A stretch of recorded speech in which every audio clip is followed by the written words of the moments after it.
Olá e bem-vindos! Hoje a gente vai fazer uma análise focada em uma única fonte, mas que dá muito o que falar. É um artigo do jornalista Mauro Silva, publicado ontem, dia 15. O título já é bem direto: Do discurso à cela, Bolsonaro na Papuda e o teste da cidadania frente aos privilégios.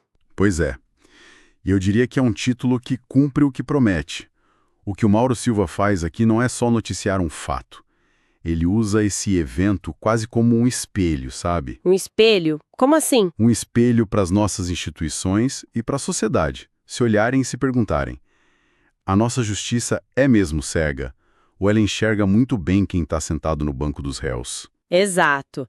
E essa é a nossa missão aqui. A gente vai tentar desvendar a anatomia desse argumento dele, porque o artigo é todo construído em cima de 3 pilares bem claros.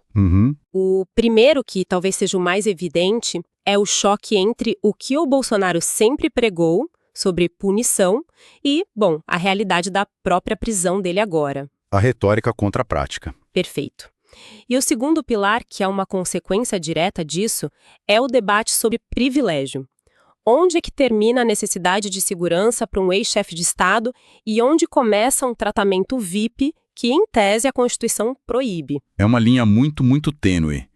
E o autor caminha por ela de um jeito bem incisivo. E o terceiro ponto, que para mim é onde a coisa fica ainda mais complexa, é que o autor nos tira de dentro da cela.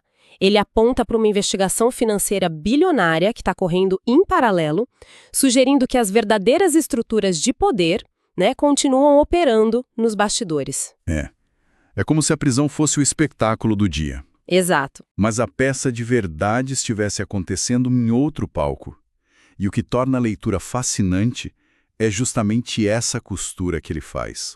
Ele conecta o simbólico, a imagem do homem poderoso preso, com o prático, que são as condições da cela, e o sistêmico, essa rede de dinheiro e influência.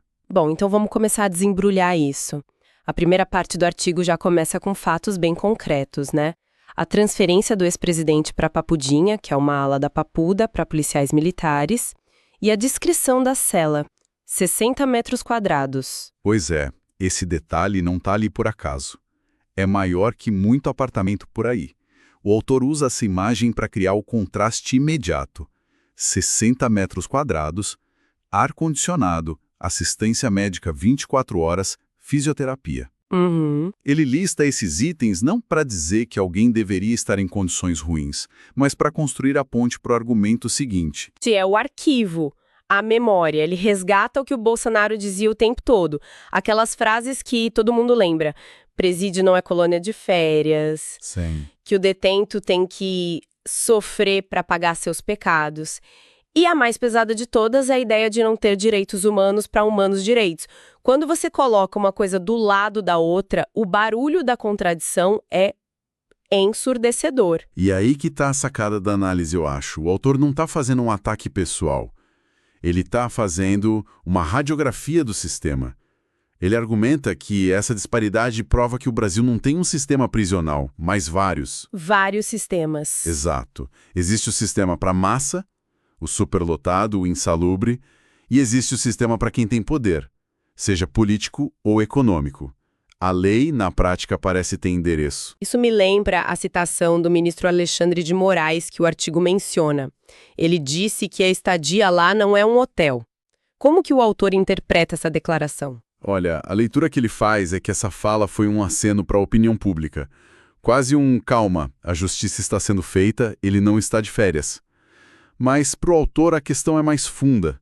Não importa se é um hotel 5 ou 3 estrelas. Certo. O ponto é que ele está numa categoria de hospedagem completamente diferente dos outros 99% da população carcerária. A fala do ministro, na visão do artigo, tenta controlar a narrativa, mas os fatos falam mais alto. Então, no fundo, a tese central dessa primeira parte é que a retórica populista ela tem um prazo de validade. Funciona bem no palanque, mas se desmancha quando a realidade bate a porta do próprio populista. Perfeito. É a ideia de que o rigor da lei, no discurso, é sempre para os outros, para o inimigo, para o bandido.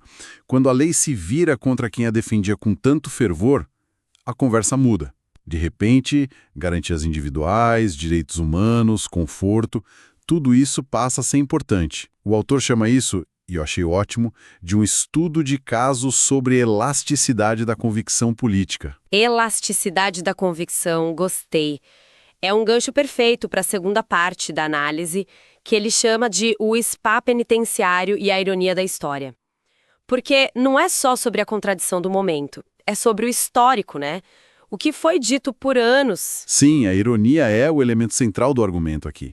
O autor nos lembra das inúmeras lives, dos discursos inflamados, onde qualquer menção a dar condições dignas nos presídios era, assim, ridicularizada, tratada como privilégio de bandido. Exato. Ele está dizendo que cidadania exige memória. A gente não pode esquecer que a mesma pessoa que zombava de humanizar o sistema, hoje, segundo o texto, desfruta de dieta especial e ambiente climatizado. Mas aí alguém poderia argumentar: ah, mas ele é um ex-presidente, é uma questão de segurança de Estado.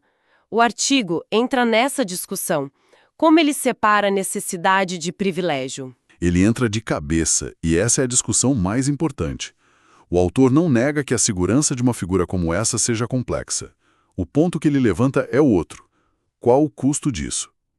Não só o custo financeiro para o contribuinte, que é altíssimo, mas o custo moral para a ideia de república. Certo. Quando você compara a estrutura montada ali na Papudinha com a realidade da maioria dos presídios, superlotação, doenças, falta de água, a disparidade não parece ser só sobre segurança, ela grita privilégio. E é nesse ponto que ele introduz um conceito que eu achei muito forte: populismo penal. O que seria isso, na visão dele? É uma definição cirúrgica. Ele descreve o populismo penal como uma estratégia de duas caras. Para o público, para as massas, vence a ideia de uma justiça dura, de lei e ordem, de punições espetaculares. Isso gera apoio, gera votos? A parte visível do iceberg. Exato. E essa mão pesada geralmente recai sobre os mais pobres, os negros, os marginalizados. Enquanto isso, nos bastidores, a elite política, a mesma que promove esse discurso, estaria construindo para si mesma o que o autor chama de saídas de emergência douradas. Saídas de emergência douradas. Eles se asseguram de que, se um dia a justiça se virar contra eles, as regras do jogo serão outras. O populismo penal seria então uma ferramenta de controle social que mantém a ilusão de justiça ao mesmo tempo em que protege os seus. O que eu acho fundamental na abordagem dele é que ele se afasta de qualquer tom de vingança. A questão não é querer que ele ou qualquer um sofra em condições desumanas. De forma alguma. Ele é muito claro nisso. A crítica não é ao fato dele ter um colchão bom ou ar-condicionado. A crítica é o fato de que milhões não têm. Ele usa uma frase que resume tudo. A cidadania não admite cidadãos de primeira classe dentro do sistema penal. Faz todo sentido. A luta, na visão dele, não é para nivelar por baixo, mas para questionar por que a dignidade é um artigo de luxo acessível a tão poucos dentro desse sistema. E essa parte do artigo termina com uma pergunta que fica ecoando na cabeça, né? Ele joga para o leitor a reflexão. A gente está vendo um amadurecimento das nossas instituições? Ou, no fundo, a gente está só trocando de atores no teatro dos privilégios? É uma pergunta brutal porque nos força a ser céticos. Será que essa prisão representa uma mudança real? Ou é só uma peça que foi capturada no tabuleiro enquanto o jogo de poder continua com as mesmas regras de sempre? E essa dúvida sobre o jogo maior é a ponte perfeita para a terceira parte do texto, porque enquanto está todo mundo com uma lupa olhando para dentro da cela, o Mauro Silva diz: olhem para o lado. Ele chama essa parte de além das grades, o escândalo do Banco Master e as teias de poder. Exato. E aqui a escala da discussão muda drasticamente. Saímos da cela de 60 metros para um fluxo financeiro sob investigação de 1,5 bilhão de reais. O autor argumenta que focar só na prisão é uma armadilha. É o que ele chama de sinal de alerta para a cidadania brasileira. Ele conecta esse escândalo a figuras políticas importantes, governadores que eram aliados do ex-presidente. Cita Ibanez Rocha, Cláudio Castro, Tarcísio de Freitas. Sim, e ele não joga os nomes ao vento. Ele amarra a narrativa com um dado específico e muito poderoso. um dos envolvidos na suposta fraude do banco, doou 3 milhões de reais para a campanha de reeleição de Bolsonaro. Nossa! De repente, a conexão deixa de ser teoria e passa a ter um rastro de dinheiro, sabe? A análise que ele faz é que a prisão, por mais simbólica que seja, não desmantela essa rede. A rede continua ativa. Pelo contrário, a rede pode estar mais ativa do que nunca para se proteger. A preocupação que o texto expressa é que estamos vendo só a ponta de um iceberg. A estrutura financeira e política que deu suporte ao projeto de poder continua operando. E ele aponta também para uma tática de contra-informação, né? Sim, da bolha de apoiadores do ex-presidente. A tal da cortina de fumaça. A cortina de fumaça. Isso.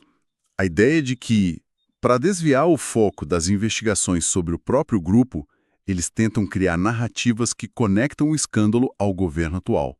Segundo o artigo, é uma estratégia clássica. Criar tanto barulho que o cidadão comum se perde e não sabe mais em quem acreditar.